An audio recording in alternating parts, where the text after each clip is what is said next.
Hello, this is your Congressman Michael Burgess.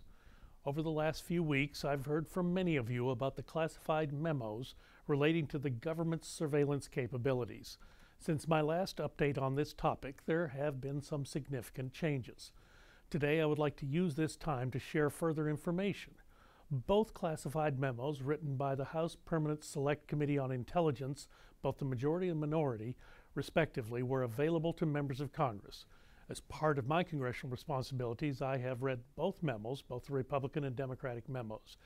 The Republican memo has since been declassified, and you may read it as well. However, I cannot discuss the content of the Democratic memo unless it also becomes declassified, as I was required to sign a non-disclosure agreement. Since the majority memo first became available to members, I have believed that it should have been released more broadly to the public, as long as appropriate declassification procedures were followed. Last Friday, this previously classified memo was indeed made available to the public in accordance with the House and committee rules, including review by the executive branch and more than 200 members of the House. With the recent attention on the release process, the facts can become lost in the mechanics.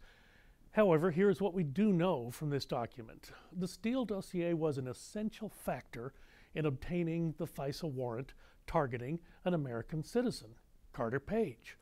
Former FBI Director McCabe stated that no surveillance warrant would have been sought from the Foreign Intelligence Surveillance Court without the Steele dossier information.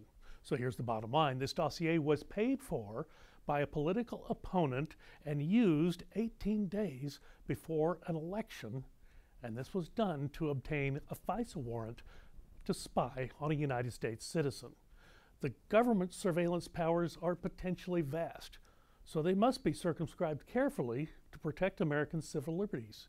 Any use of these powers for political purposes or any purpose other than defending the American people simply must not be allowed. We must take this information seriously, as well as any abuse of our government's surveillance powers. The American people should have access to this information.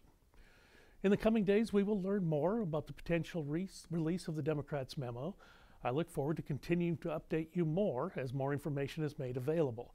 As always, if you have questions about this issue or any other issue, please feel free to contact my office at burgess.house.gov.